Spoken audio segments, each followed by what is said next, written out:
Let's get into it. Coach Colin here. What's going on? Oh, man, this is a wild episode. Man. Now, we got 3 things that I'm going to go through with Candace's most recent drop. This is very interesting. Chilling, even.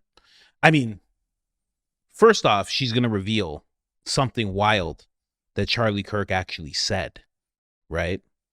Then we're going to go through the fact that she has a kill switch. Then we're going to talk about, and this is just me speculating, the donor that I think she's talking about that is on her side, or is the one that is telling her certain information. But I'll let you know why I think that. But let's jump into this first clip. This is the most wild thing that we've heard about this case so far. To Turning Point USA believe that. In fact, I'm certain some of them don't believe that. Obviously, we wouldn't have that text message if they all believed that. And that is what I think has been so frustrating, is that it seems as though the executives would rather, and I'm now referring to Tyler Boyer, impugn the character of the people who are doing exactly what Charlie Kirk would have done. So please, Andrew, make sure that Tyler Boyer and Alex Clark get the internal memo about free speech. I want to say one more thing rather explosively. 3 people who told me off record, 2 people who have this in a written communication from Charlie, one who is a Turning Point USA donor, and I would say very much one of the white knights in this. The very day before Charlie Kirk died, he expressed that he thought he was going to be killed. He told these people, I think they're going to kill me, okay? He did not express that to me, so I'm telling you this based off the testimony of 3 people. And I am saying this because I hope that these people who I think are good will be inspired to come forward with that. Again, those conversations I had were off record. I honor that. If I say it's off record, it stays off record. But I'm hoping that watching what I am doing and feeling the energy that is rising across the world for people who want to know what the heck happened on 9/10, that, they will be brave and they will say, yeah, Charlie did, the day before he died, think that he was going to be killed, and maybe tell us, who is they? Well, for once and for all, who is they? Who is the they that he thought were going to kill him? Now, to give the obvious answer to federal informant Nick Fuentes' question, the reason that I waited to reveal the text messages is because I'm not a child, okay? Like I said, I have a lot more. I'm not an idiot, and I have self-control, and I understand that time is always going to be on the side of truth. Time is on the side of truth. Liars know that that's the reality. Liars know that they have to speak quickly, that they have to speak repeatedly. And I wanted the world to truly understand just exactly what it is that we are up against, okay? People that I deem to be mentally and spiritually evil. Man, so she's saying 3 people, right? 3 people. 2 of them have written communication of this. That is something else. And here's the thing. Now, when she says that, for the longest time, I mean, since the day that this happened to Charlie, you've been hearing her say a lot of stuff, and a lot of people were like, oh, this is up in the air. There's no evidence. Then yesterday, she comes through with the evidence. She has the receipts. She has the messages. They've been verified as real. Now, when she says something like this, I just go, okay, this is probably real too. You know what I mean? Oh, man. And you know what? In a more esoteric side of things, not to take away from what she's saying at all, but I've seen it so many times, especially with one artist that I really like, this guy XXXTentacion. He was one of his last tweets was, I'm either going to die, he said he's gonna get killed, or he's gonna be real famous soon, or both. And he ended up just days later getting taken out. I say the esoteric side because there are people, when something like that is coming, they can feel it in a very odd way. I don't know if you've seen, I interviewed a hospice nurse, and I've been really looking at mortality, the mortality of people as parents get older, as you have kids, you start thinking about that stuff a lot more. And, when I was talking to that hospice nurse, the one trend that I kept seeing is that or kept hearing from her is that the people kind of know. They kind of know when they're stepping out. And I don't mean like within months or years, like, and they're growing to accept it. They seem to know the day of, days before. They make sure to have certain people come to them. It's like they're saying goodbye to like they make it's like down to a T. Like, even, I mean, my wife's grandmother just passed away, and she made sure my mother-in-law visited her. She was the last one to visit, I believe, something along those lines, and then she went. It's like they almost choose. And I know it sounds weird. We're talking about Charlie. I can't say Charlie chose that, but we as people, we tend to know when the end is near. There's a weird creeping feeling, and I've never felt it, and I'm sure you've never felt it because we're still here. But for those that get their time cut short, even when it seems like it's so short, it's exactly when it's supposed to happen. So I don't know. It's just a weird thing that I think of, to hear that he said that, man. And obviously it's because of some things that were going on, some things that he heard, maybe some calls, et cetera, et cetera. But, just on the more esoteric side of things, it's just, or maybe more spiritual side, I should say.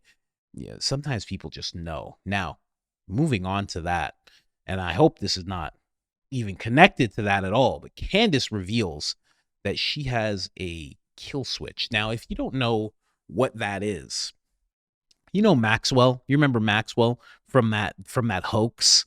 You remember Maxwell and that whole Democrat hoax that were going on about files and islands and stuff like that? It was all a hoax, right? She for sure has one. And what it is that you have a bunch of damning information about very powerful people who might be coming for you. And you take that information and you make copies of it and you send it to multiple people or just one person. And if something happens to you, that information just gets sent out. It gets sent to newspapers. It gets sent to outlets. It gets sent everywhere. It gets made public beyond belief. And that's called a kill switch.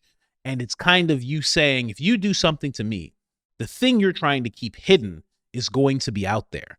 And apparently, Candace thought it be fitting if she had one of these. Somehow involved in him feeling anxiety the day before, if you did something that gave him anxiety in that way, I will release it instantly. There will be no place that you can hide. Anyways, I want you guys to know that I was feeling so inspired by Josh Hammer's utter lack of human decency that I went ahead this week and sent around a life insurance policy of sorts, a package rather, to people that I trust, a package filled with text messages, emails, private communications, videos, and private legal documents. So if anything happens to me, you guys will know exactly who it is that has been making my life a living hell over the past couple of years. People that are trying to bankrupt me, trying to bankrupt me and my family, that are threatening us to sue us. Everything that Kanye said was so real, okay? I'm now at that point where you look back and you go, man, Kanye was right. He was really saying something about what it takes to leave, to fight for custody of your own soul. Just leave me alone. Let me say what I believe and you say what you believe. Fight fair. Why do you always have to make this threat to bankrupt people? And I want you to know that those people, if anything happens to me, they have my explicit permission to release it all, detonate it all, expose all of these people in politics and in the movement who behave like this behind the scenes. It's necessary. And I highly recommend every single person that is out there that has a platform and is going through things and is scared, do the same. Send everything around to about 8 people that you trust. And I mean, I've ranged it. I sent it to journalists, text messages and screenshots to people ranging from Max Blumenthal to Andrew Tate. They won't know where it's coming from. It will be everywhere.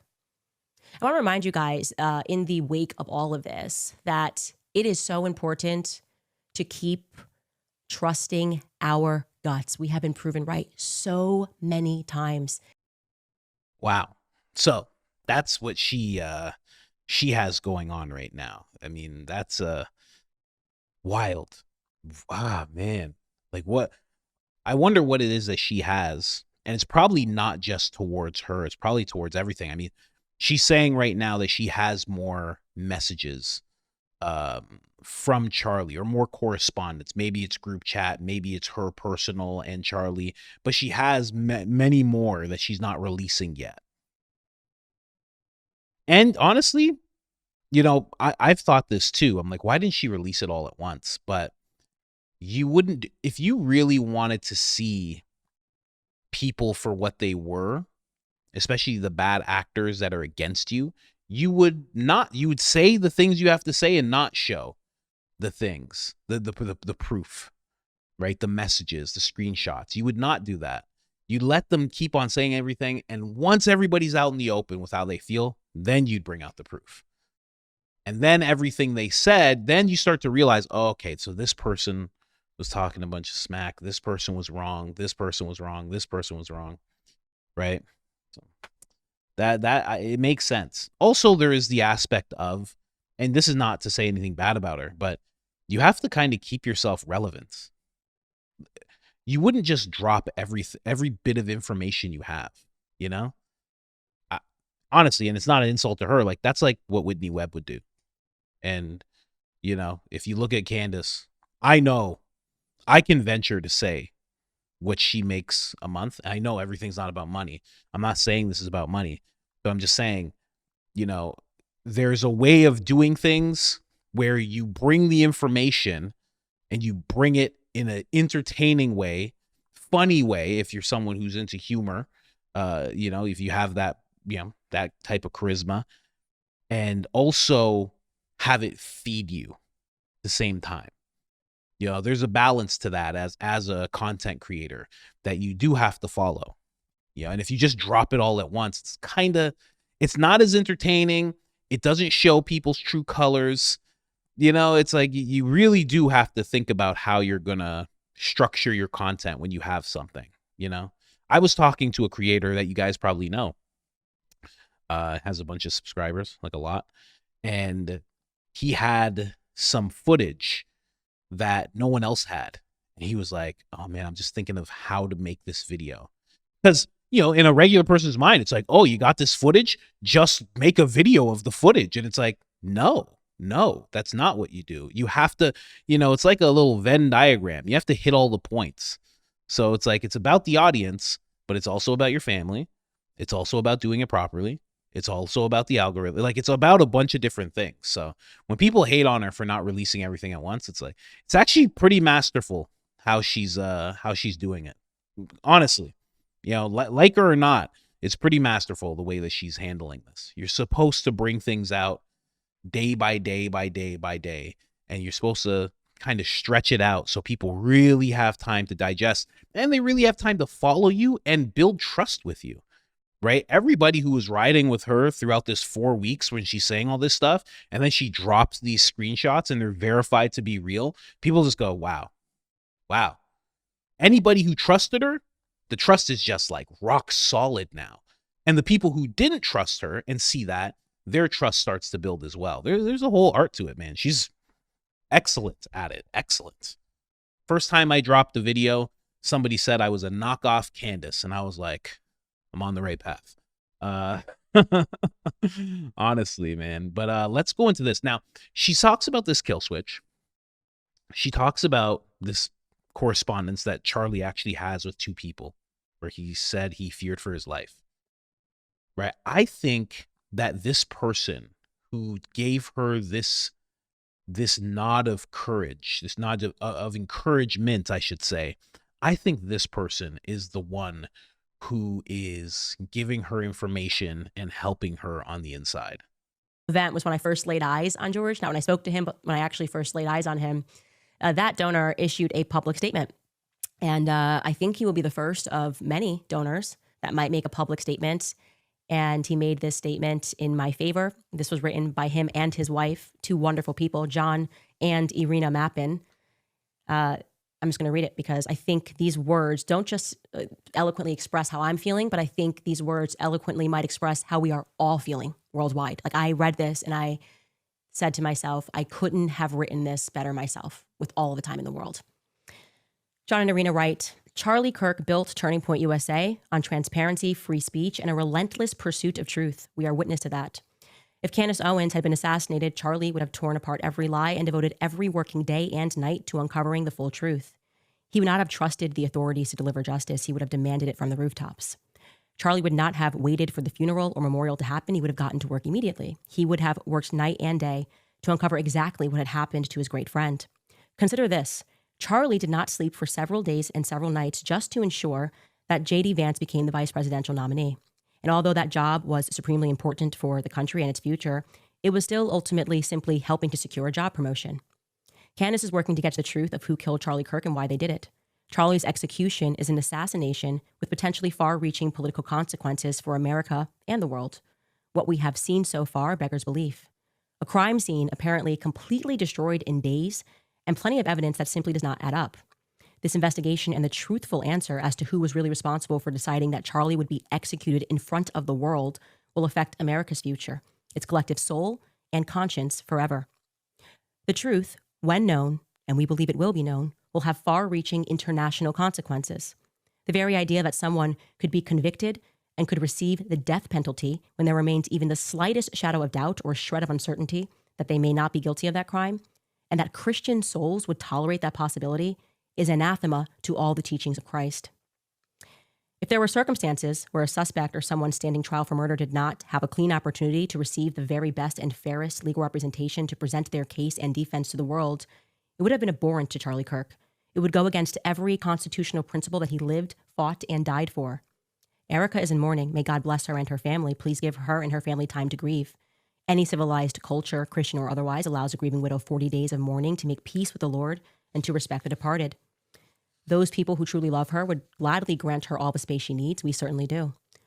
But we are growing rather sick and ashamed of seeing people criticize Candace for doing her level best to get to the bottom of and to the truth of what happened to Charlie on that day. You don't have to agree with Candace on every subject that she addresses on her shows to acknowledge that much of what she is presenting on the subject of Charlie's death is extremely concerning to America and to the world, completely valid and very relevant to the investigation. She has an army of truth seekers worldwide who are helping her in her search and her research. This is a truly new and modern phenomenon that has never happened before. This is not 1963, and boomers need to get used to it. In our view, the official investigation should be immediately ordered by the appropriate legal authority to proactively share everything they know with Candace and her selected team. That is, if truth and real understanding of who decided to assassinate Charlie and why is the sincere objective. That would go some way towards restoring public trust in the system. It is our view that her actions are not just the actions that any real friend would take for their friend. They are the actions of the highest order of patriotism. Candace's actions are service to the whole country and to the world. Beyond that, they are truly providential, divinely inspired, and metaphysical. There is a relationship between truth and all living things. There is a relationship between truth and God. Right now, Turning Point USA is at a vital moment. Well, very, very kind words that they're putting towards Candace. A lot of people feel the exact same way about what she's doing.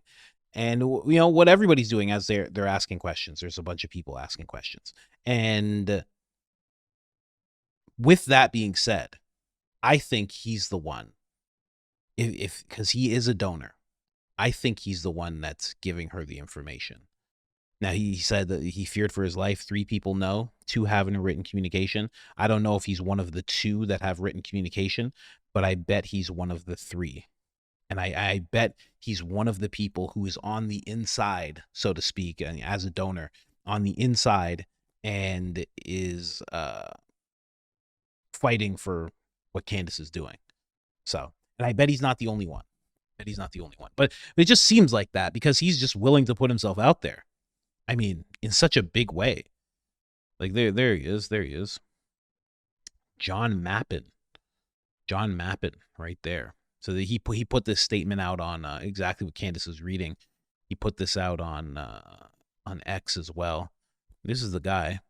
I've never heard of this guy. I don't know about anybody else, but apparently he is a donor.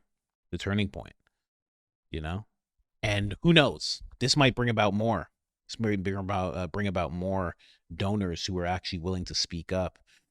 Who knows? But you know, if what she's saying is true, and now we have more cause to believe her. She's brought proof. A lot of people keep saying, well, they were saying that she wasn't bringing any proof. There was no proof.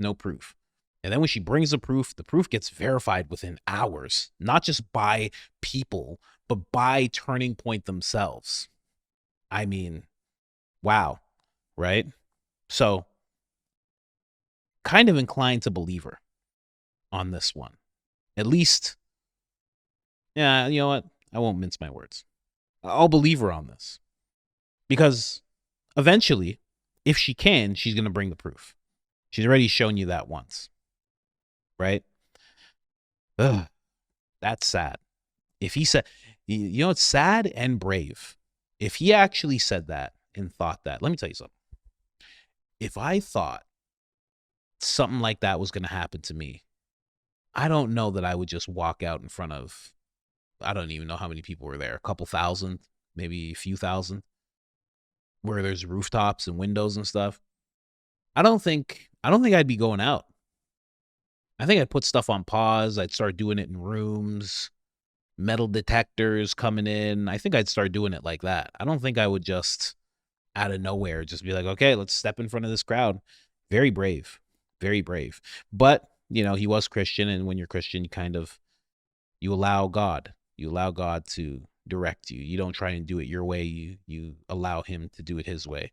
His way is always better, no matter how it seems, you know, because look at what happened, Charlie, and, you know, how the world felt about it. But, man, Candace, straight up villain. Straight up. Candace is the Deadpool. She's the Deadpool of journalists. I say Deadpool because sometimes Deadpool is fighting Wolverine, and sometimes he's right alongside Wolverine, you know? And he just walks up and he says, hey, I've been looking for you. You want to fight? And Wolverine's like, no, I don't even. Why are you here? And he's just like, shing. And that's it. And then they're fighting for the next 7 comics, you know? That's Candace. Candace is nuts. You cut off a limb, it grows back right away. You cut off a limb from Candace, she just comes back. She's like, hey, how you doing? Yeah, no, I'm fine. I healed. My body just heals. I don't know. Right? Just has a kid, and then comes back the next day like, hey, what's going on, guys? So anyway, and you're like, weren't you in labor 30 minutes ago? And she's like, yeah, but I have something to tell everybody. It's wild. It's wild, honestly. But yeah, I just wanted to bring that to you. I hope. I don't even know, man. Yeah, almost hope that she's wrong, but it feels like she's right. And no matter how it feels, I mean, you wanna get to the truth of things. So sad. That's all I can say. It's sad. Sad. 31-year-old guy building so much and having so much power that he's fearing for his life, and you know, he's letting people know that, and those people didn't step in. Anyways, guys, just wanted to bring you all that. I'm out of here.